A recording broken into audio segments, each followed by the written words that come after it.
Assalamualaikum warahmatullahi wabarakatuh. Salam sejahtera buat sahabat Kang Asep Hidayat semua dimanapun berada. Perjumpaan kali ini Kang Asep akan kembali menyuguhkan cerita baru yang sungguh mengerikan juga menakutkan. Tentunya masih dalam kisah nyata. Cerita ini berjudul Dendam Diman. Baik, langsung saja ke bagian ceritanya. Namun seperti biasa, yuk kita membaca. Bismillahirrohmanirrohim. Inilah selengkapnya. Dayat, Ado, Sony, ayo kita ke TKP. Siap, Dan. Suatu hari ketika aku tengah melaksanakan tugas jaga di penjagaan, komandan jaga mengajak aku dan 2 orang rekanku ke TKP. Karena baru saja ada warga yang datang melaporkan penemuan mayat di sebuah perkebunan masyarakat. Hari itu sekitar jam 8 pagi, aku bertugas piket penjagaan di Polres Wilayah Kepulauan.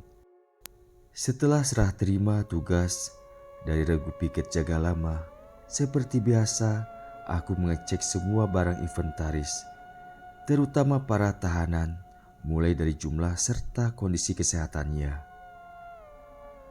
Setelah dicek semua aman dan lengkap, aku kembali ke ruang pelayanan masyarakat dan standby di sana. Dari ruang pelayanan, aku melihat ada 2 orang yang datang menuju pos pelayanan masyarakat. Selamat pagi, Pak. Sapa kedua orang itu kepadaku. Ya, pagi juga, Pak. Ada yang bisa saya bantu? Jawabku kepada mereka dengan ramah. Maaf, Pak. Kami mau melapor. Kami menemukan mayat di kebun kami, Pak. Demikian jawab mereka lagi, mengatakan tujuan kedatangannya. Setelah tahu tujuannya, kemudian aku mempersilahkan untuk masuk dan diarahkan ke bagian penerimaan laporan masyarakat, dan aku kembali standby. Kira-kira 20 menit berlalu, tiba-tiba saja, Dayat, Ado, Sony, ayo ikut dengan saya ke TKP. Demikian ucap perwira jaga kepada kami. Siap, Dan. Jawab kami bersamaan. Lalu kami menyiapkan segala keperluan yang berkaitan dengan perlengkapan ke TKP. Kami berangkat dengan menggunakan mobil dinas. Selain kami anggota jaga, piket fungsi lain juga turut serta, seperti piket fungsi serse. Setibanya di TKP, terlihat sudah ramai masyarakat di area tersebut.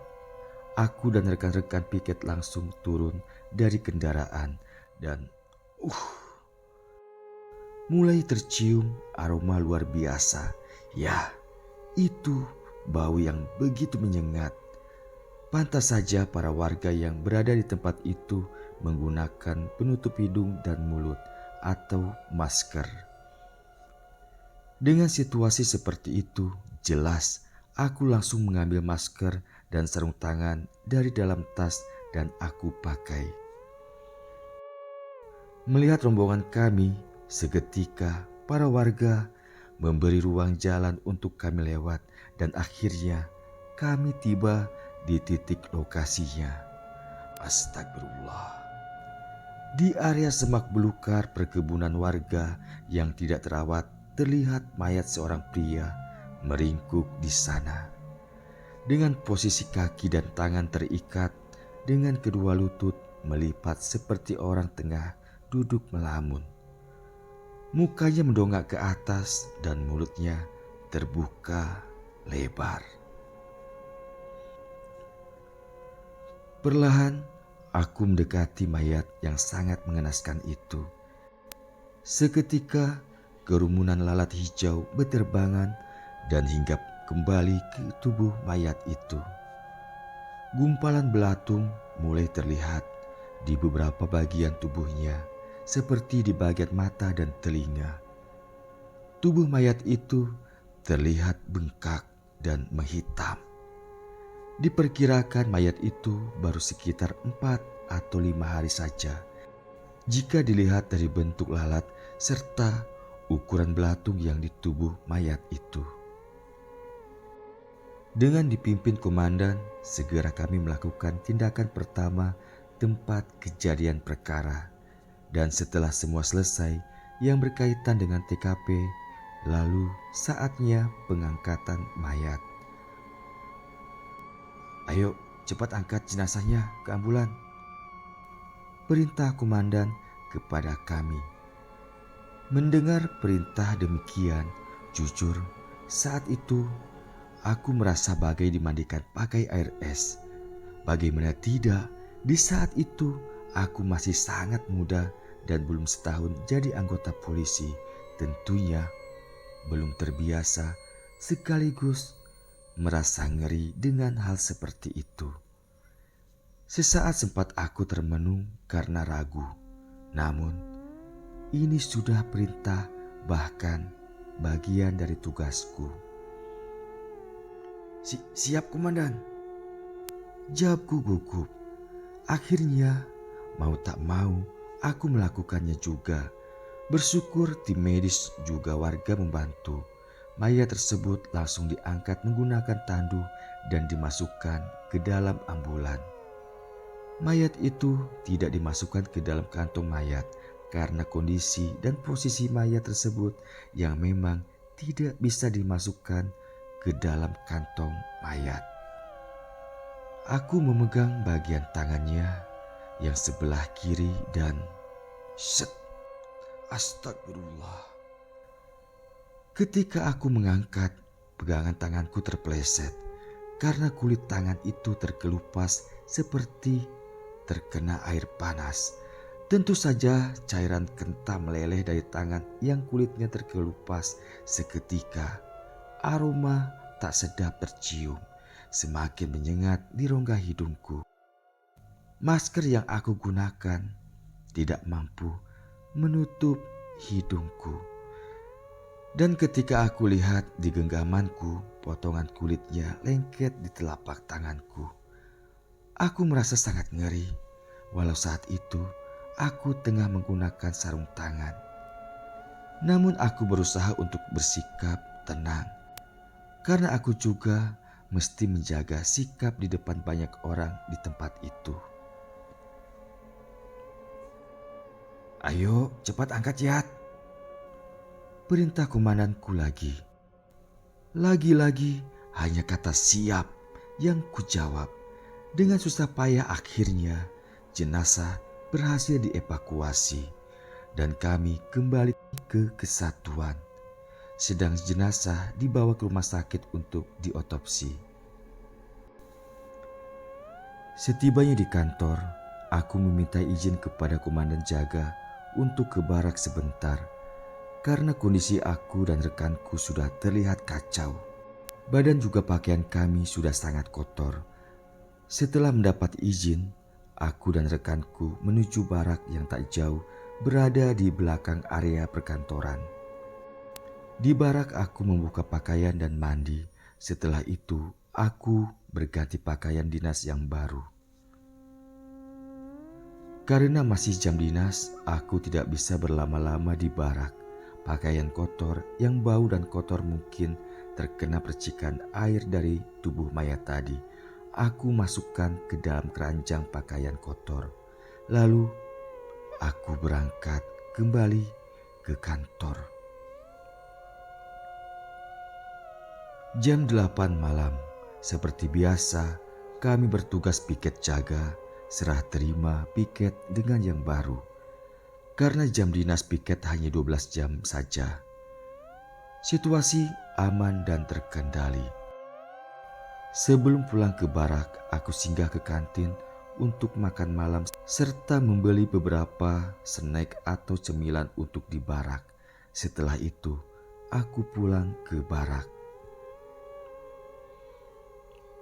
Setibanya di barak, aku langsung mandi di kamar mandi yang berada di ujung lorong barak. Barak kami terdapat beberapa kamar mandi dan WC yang berada di setiap ujung lorong. Malam itu situasi di barak sangat sepi karena anggota lain tengah melaksanakan tugas. Yang di barak saat itu hanya aku, Aldo, dan Sony. Kami satu letting, namun posisi kamar kami berjauhan.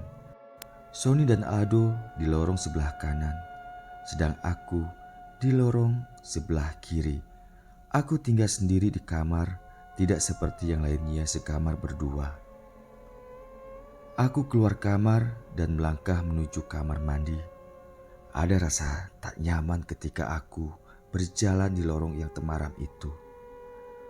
Walau aku bukanlah seorang yang penakut, tapi malam itu entah mengapa berkali-kali bulu romaku meremang. Buru-buru aku melangkah masuk ke kamar mandi dan langsung bebersih diri. Saat itu aku nekat sengaja pintu kamar mandi tidak aku tutup. Biarin ajalah, mumpung sepi. Lagian penghuni barak ini toh laki-laki semua. Demikian pikirku cuek. Biar biur. Aku mandi menggunakan sabun UFO. Segar juga. Namun di saat aku tengah menggunakan sabun, sepintas ekor mataku seperti melihat ada seseorang tengah berdiri di depan pintu kamar mandi memperhatikan aku. Seketika aku palingkan muka dan menatap ke arah pintu, namun tidak ada siapa-siapa. Pasti itu si Aldo mau ngerjain aku ini. Karena beberapa hari yang lalu dia pernah menyembunyikan handukku yang akhirnya aku harus kembali ke kamar seperti bayi alias polos begitu saja. Aku raih gayung dan aku isi air. Perlahan aku melangkah mendekati pintu itu. Siap-siap akan menyiram si Aldo. Hiat biur. Langsung aku siramkan air itu ke si Aldo yang benar saja dia tengah berjongkok di luar kamar mandi. Kena kamu sekarang kan? Ucapku senang karena berhasil menyiramnya. Namun Aldo hanya duduk diam di depan deretan kamar-kamar mandi itu walau berhasil aku siram. Seketika aku menghentikan tawa, lalu aku perjelas pandangan mata memperhatikan si Aldo. Terdengar suara klegek. Ya, itu suara orang yang sedang kumur-kumur. Astagfirullah. Itu bukan si Aldo, tapi mayat tadi siang. Tubuhku gemetaran. Berulang aku beristighfar. Entah kekuatan dari mana, seketika aku berlari menuju ke kamar barak. Dengan tubuh masih penuh dengan buih sabun dan terulang kembali. Aku masuk ke kamar barak, tidak menggunakan handuk. Karena saat itu tidak terpikir untuk mengambil handukku yang tergantung di dinding kamar mandi. Brak! Aku masuk kamar dan aku tutup serta aku kunci pintunya. Di dalam kamar, aku sangat ketakutan dan bingung harus berbuat apa. Segera aku pakai sarung dan meringkuk di kasur dan menutupi seluruh tubuh dengan selimut. Dari balik selimut, aku teringat dengan Aldo dan Sony. Sedang di mana mereka ya?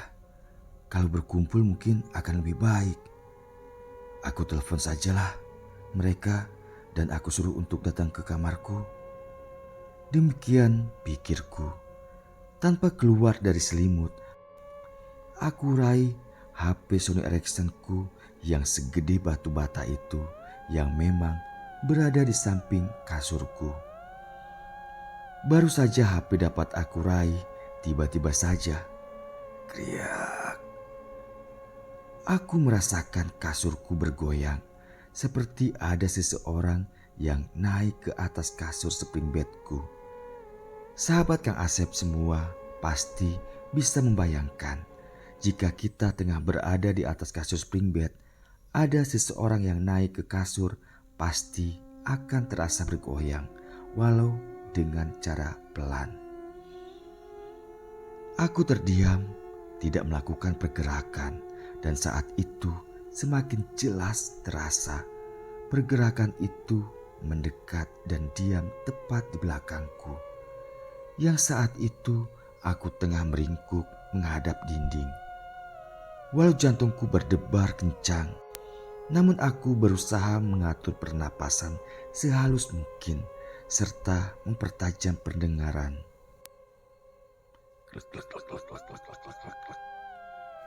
Pelan aku mendengar suara seperti orang yang tengah kumur-kumur, atau tepatnya seperti orang yang sedang minum air di gelas menggunakan pipet, namun bukan dihisap melainkan dihembus, maka akan bersuara seperti menimbulkan gelembung-gelembung udara. Sejenak aku berpikir dan merasa heran, siapa orang yang saat itu berada di dekatku. Tiba-tiba saja sekujur tubuhku serasa terkena sengatan aliran listrik berkekuatan tinggi. Tubuhku gemetaran serta jantung serasa terlepas dari dadaku. Ya, aku baru teringat jika suara itu berasal dari mulut mayat tadi siang yang menganga lebar. Seketika itu pula tercium bau bangkai menyengat serta diiringi suara seperti orang tengah kesulitan bernafas karena tercekik.